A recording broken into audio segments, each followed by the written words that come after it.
Oi, tudo bem? A pressão pela eficiência é grande, os custos assistenciais aumentam na mesma proporção das exigências dos usuários do serviço de saúde.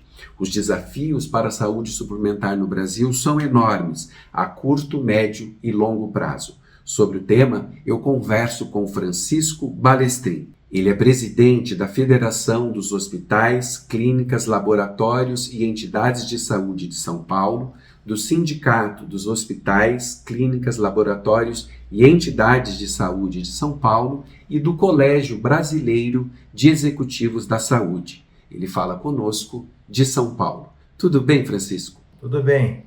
Que balanço você faz da saúde suplementar em 2025? Ele foi um ano de transição, eu poderia dizer assim. Se de um lado você teve muitas discussões em relação ao volume, ao desenho institucional que as operadoras, de um modo geral, fizeram, que as próprias empresas prestadoras de serviços de saúde, no qual eu incluo também os médicos, evidentemente, e suas clínicas, os hospitais, os laboratórios também tiveram.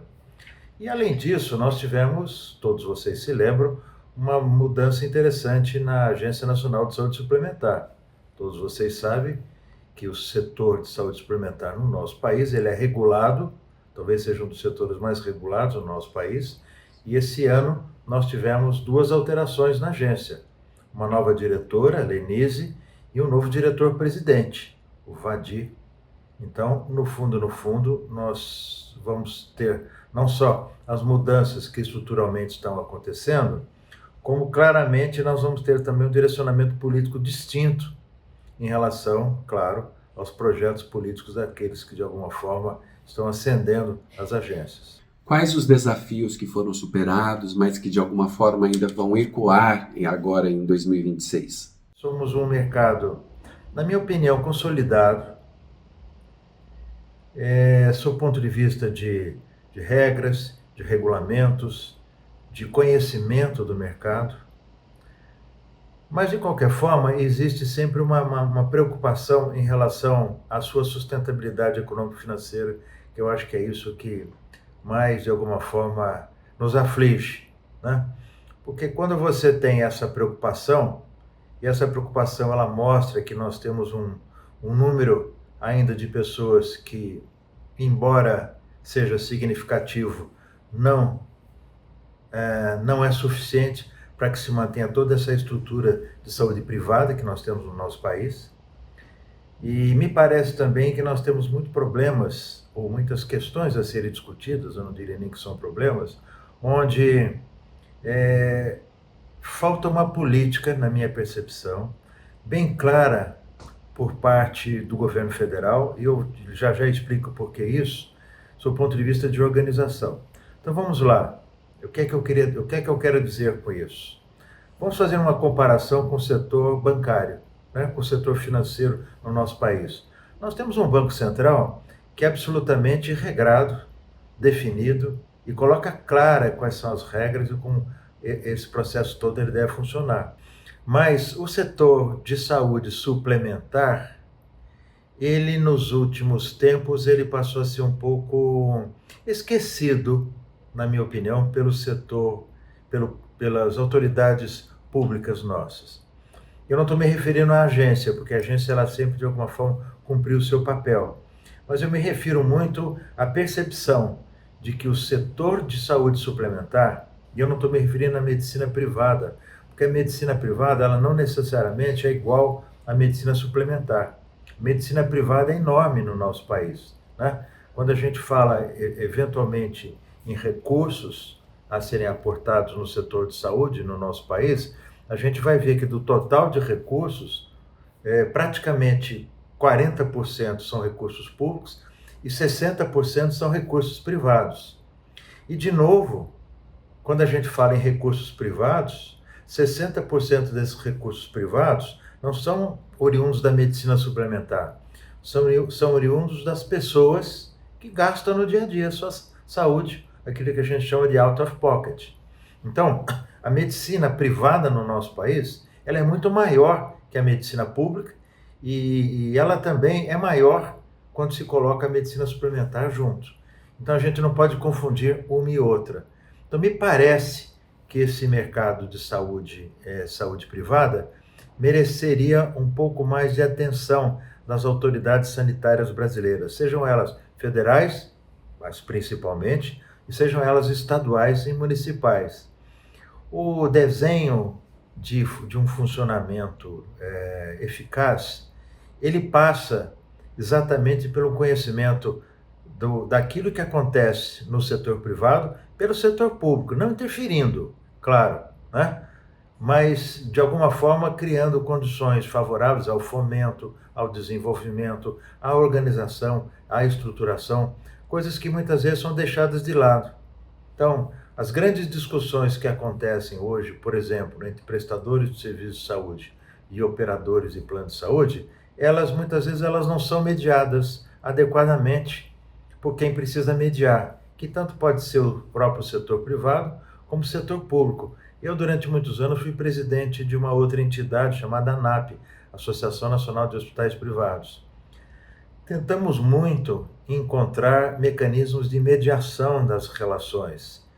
E confesso para você que, ao final, nós todos desistimos, porque a gente percebeu que não existia uma condição suficiente e clara para que essa mediação acontecesse, e mais do que ela acontecesse e tivesse resultados positivos. Muitas vezes esses resultados eles eram resultados onde as partes, da mesma forma que o Brasil hoje é polarizado do ponto de vista político, as partes se polarizaram, prestador de um lado e operador de outro. Então, esse tema é um tema que ainda merece ser discutido no nosso país. Como as mudanças regulatórias têm impactado a saúde suplementar? A questão regulatória, principalmente no mercado como o nosso, onde você tem grandes operadoras, grandes hospitais, pequenos hospitais, você tem grandes clínicas diagnósticas, pequenas clínicas diagnósticas, ou seja, ele é um mercado muito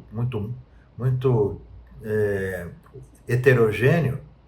Então, se você não tiver um mínimo de regulação, ele, consequentemente, poderia virar um mercado onde os grandes, né, de alguma forma, criariam condições muito desfavoráveis para os pequenos e haveria uma assimetria muito grande nesse mercado. Sempre lembrando que, quando a gente fala de mercado, esse mercado tem a ver principalmente com as pessoas, porque quem recebe assistência médica sou eu, é você, é um parente seu, ou seja, é isso. Então, a importância de um mercado regulado é exatamente a proteção dos direitos, né, daqueles que de alguma forma têm a ação desse mercado frente a eles. Então, você não consegue ter um mercado onde você não tenha nenhum grau de regulação pela ingerência na relação entre as partes, pela ingerência entre aquilo que acontece entre uma das partes e os seus clientes e eventualmente entre os seus clientes e as outras partes. É mais ou menos assim, né?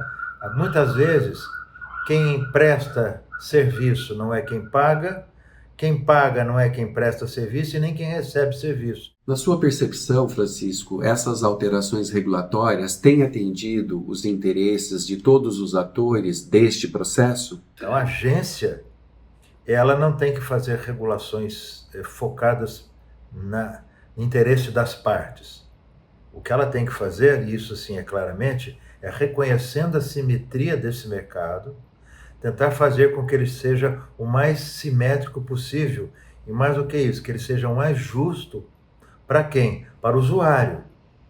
Para aquela pessoa que ou tem um plano de saúde, e são hoje a grande maioria através de uma empresa, os chamados planos empresariais, ou aquelas pessoas que têm os seus planos familiares individuais de alguma forma. Então, esse é o desenho da agência.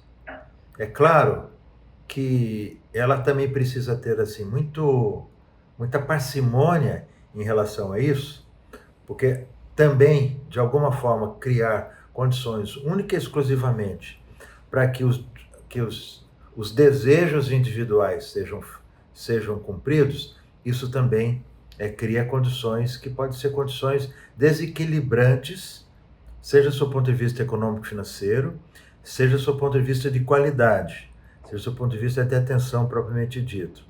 Eu diria, olha, é muito difícil fazer parte de uma agência reguladora, eu reconheço isso.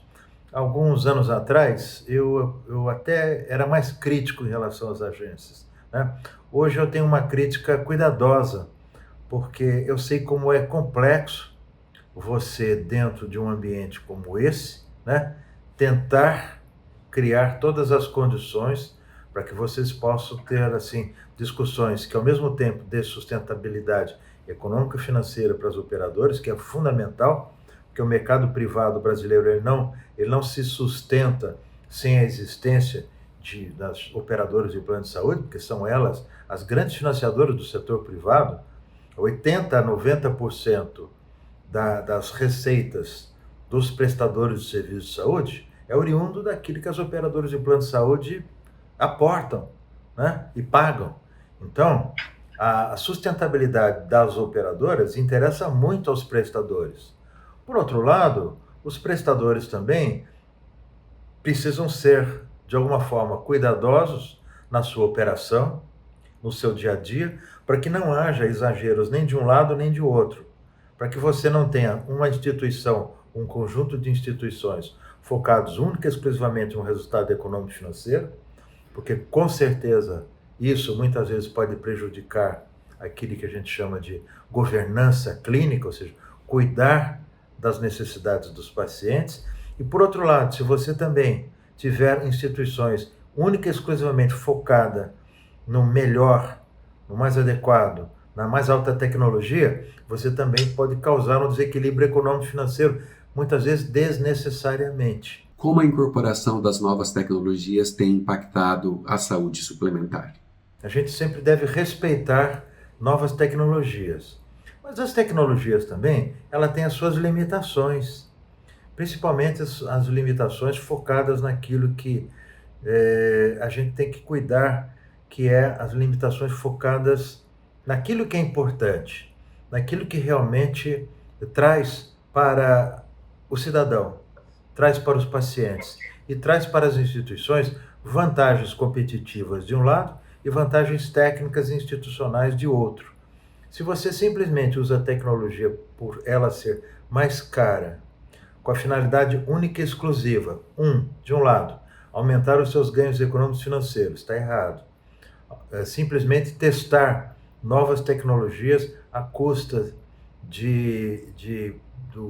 do mercado do dia a dia, está errado, porque novas tecnologias como essas, principalmente as tecnologias disruptivas, elas têm que ser testadas num ambiente de pesquisa, não no ambiente de uso do dia a dia.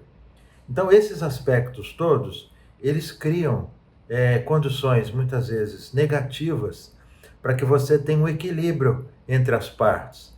Então, eu entendo que a tecnologia é positiva, todos nós, imagino que de alguma forma entendemos isso, mas ela tem que ser usada de uma forma adequada. Aliás, existem órgãos hoje no nosso país que analisam adequadamente a utilização dessas novas tecnologias em saúde. Praticamente 95% a 98% daquilo que a gente tem hoje apresentado é cuidado pelas tecnologias existentes, pelos medicamentos que hoje estão aí em vista, porque eu entendo que quando a gente fala de tecnologia, a gente não está falando única e exclusivamente em tecnologia de equipamentos, nós estamos falando também de novas tecnologias farmacológicas, em formatos de tratamento, novos processos. Então, essas condições todas, elas têm que estar, do ponto de vista de equilíbrio, muito bem definidas, considerando, né, que o setor de saúde ele gasta quase 10% do PIB brasileiro, então, que é quase 1 trilhão, né, de reais, se você somar todos o público, privado e o suplementar, e o público federal, estadual e municipal, é um volume absolutamente considerável para você trabalhar não só a introdução de novas tecnologias, mas principalmente aquilo que, de um modo geral, se chama de desperdício em saúde. Eu acho que o desperdício em saúde devia ser atacado por todas as instituições. De que forma a inteligência artificial tem colaborado para a gestão financeira das operadoras de saúde?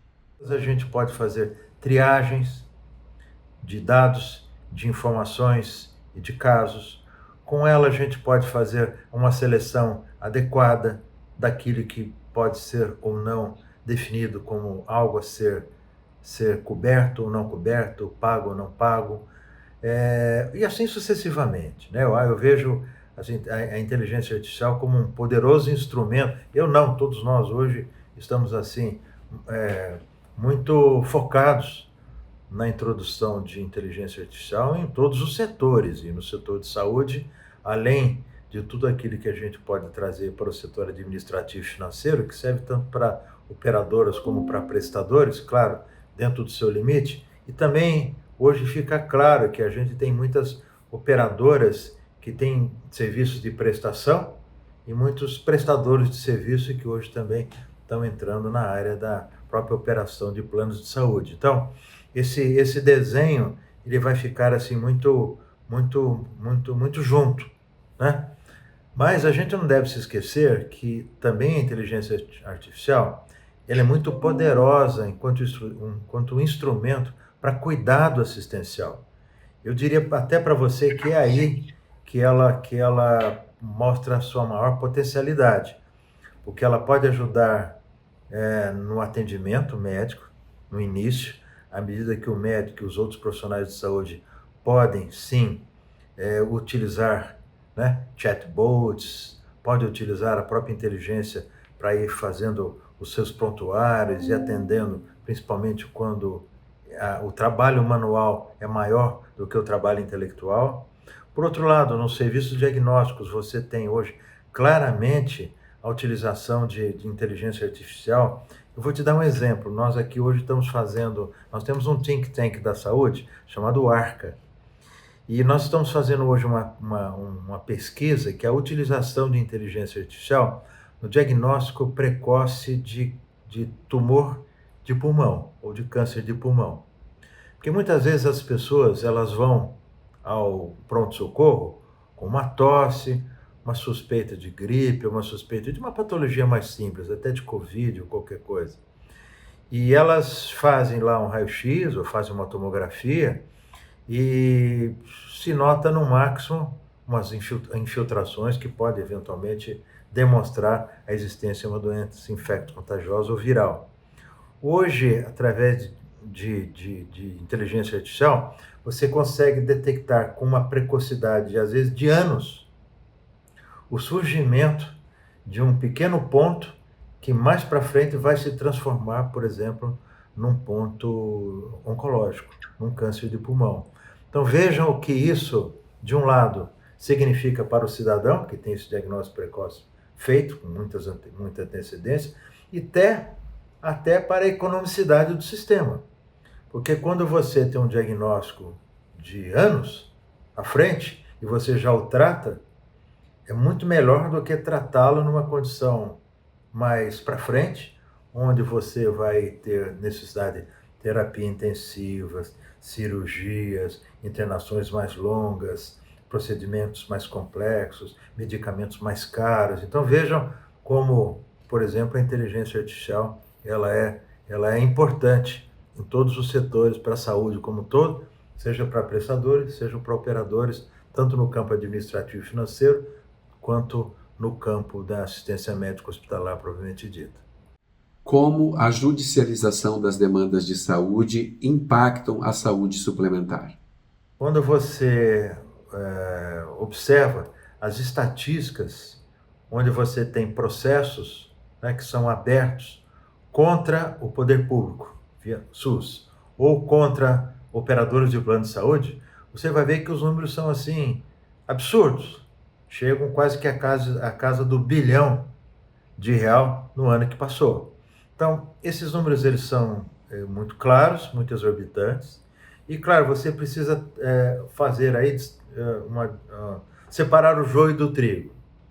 Existem, sim, algumas judicializações que elas são corretas. Ou hospitais onde você teve um erro médico, uma instituição onde você teve um erro de diagnóstico e que com certeza atrapalhou esse diagnóstico. Então é um problema não só de diagnóstico, mas um problema ético também, um problema médico, um problema institucional que precisa ser corrigido. Por outro lado, você também tem operadoras que muitas vezes, ou por um processo interno, ou por uma questão administrativa, ou seja lá pelo que for, elas de alguma forma interrompem procedimentos que estão em curso, tratamentos que estão sendo realizados, ou até, de alguma forma peremptória, cortam planos, cortam direitos, ou seja, são coisas que essas, eu diria para você, que é a judicialização que tem que existir, porque é exatamente para isso que existe, né, o sistema jurídico nosso, o judicial nosso, para reparar danos que são reais ou que eventualmente o cidadão julga que acabou sendo de alguma forma injustiçado. Por outro lado, nós temos, e me parece que hoje é o grande número, uma judicialização que ela acontece única e exclusivamente pelo fato de que a sociedade virou consumerista, né? Que é um termo muito claro que diz e mostra que as pessoas, às vezes, elas entram em processos judiciais porque elas acham que têm aquele direito, supõem que aquilo faz parte daquilo que elas têm como perfil de atendimento, seja no SUS, seja na medicina suplementar. E eu vou dar 2 exemplos mais simplórios para vocês verem o que é que significa isso.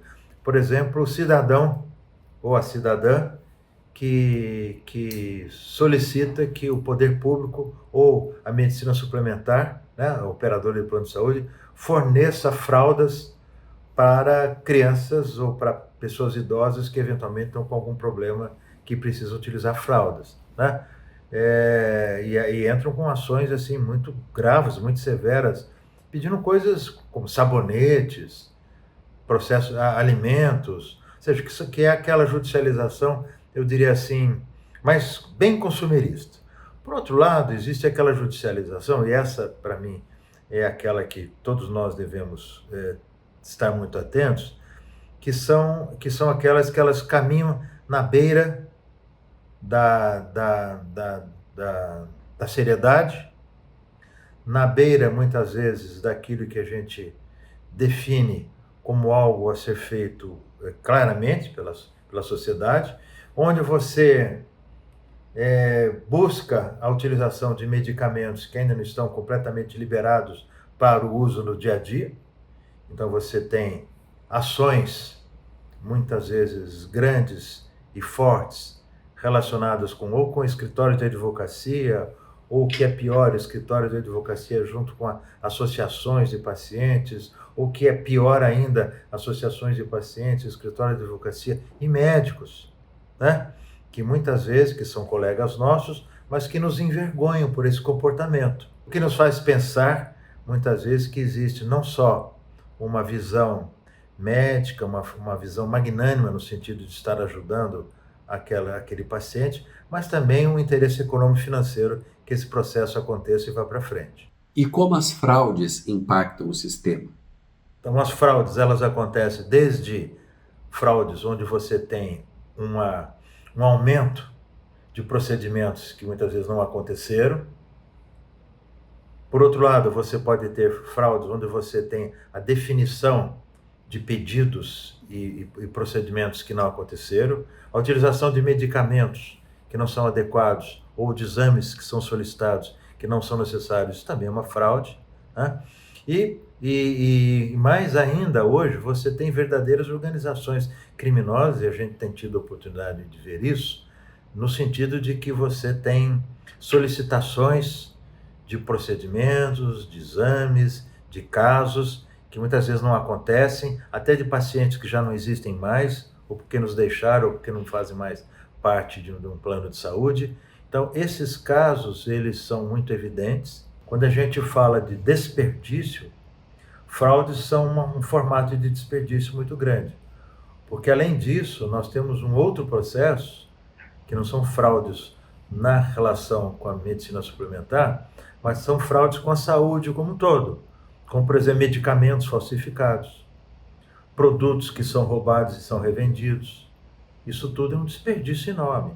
Equipamentos e tecnologias que são comprados e que nunca são utilizados, principalmente agora com esse novo desenho aí que a gente tem no nosso país, das chamadas emendas parlamentares, muitas delas focadas na saúde, onde, de alguma forma, e a gente está tendo a oportunidade de testemunhar isso, né, do ponto de vista daquilo que vem sendo feito em nível não só da Câmara, do Senado, mas também do Supremo, a utilização dessas emendas focadas na saúde, que muitas vezes não são utilizadas na saúde. Aliás, nem são utilizadas, né? Elas são distribuídas, chegam a determinados municípios, a determinados lugares, e simplesmente não cumprem aquele papel que se imaginava que elas fossem cumprir, mas que elas são utilizadas de uma outra forma mais espúria, né? Isso é o que vocês estão me entendendo o que eu estou dizendo.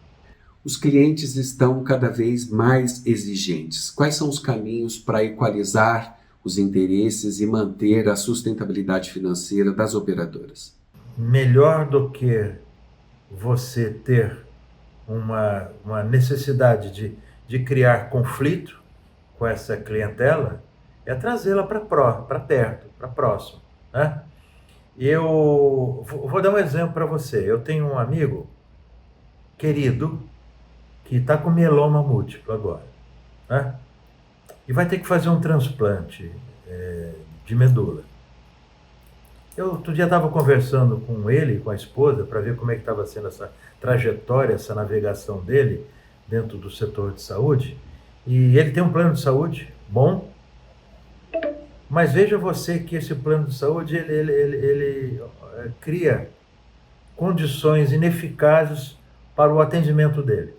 Então, ele tem direito a um hospital, um bom hospital. Então, nesse bom hospital, todas as vezes que ele tem intercorrência, o diagnóstico foi feito, necessidade de UTI, ele vai para esse hospital. Quando ele precisa fazer procedimentos, né, oncológicos propriamente dito, ou com a utilização quimioterapia ou imunoterapia, ele tem que ir num outro prestador de serviço, né? Saindo de casa, indo, perdendo tempo. E esse prestador de serviço, ele não conversa com o prestador de serviço original. E agora que ele vai fazer um transplante, nem o primeiro hospital, nem o segundo serviço faz o transplante. Ele está indo para um terceiro. O que acontece nisso? E por que isso acontece? Porque a operadora de plano de saúde que o cobre decidiu que assim sai mais barato, do ponto de vista de negociações comerciais que foram feitas com diferentes prestadores de serviços de saúde. Claro que isso é uma coisa que tem que ser levada em consideração e eu não estou aqui fazendo um complaint.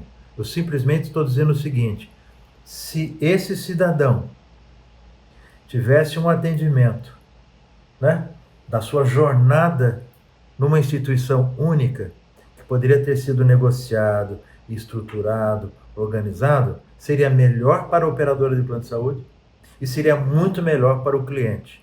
É por isso que muitas vezes a gente tem essa discussão, porque falta uma estrutura organizada de assistência à saúde, levando em consideração isso mesmo que você falou, melhores relações de custo-benefício. Eu sou favorável a que as operadoras de plano de saúde tenham pequenas redes. Desculpa, eu usei um termo, pequenas redes, não. Tenham redes definidas e claras, onde os seus pacientes possam ser atendidos em linha, nos seus projetos como um todo, né? Na sua linha de atendimento, no seu processo de atendimento.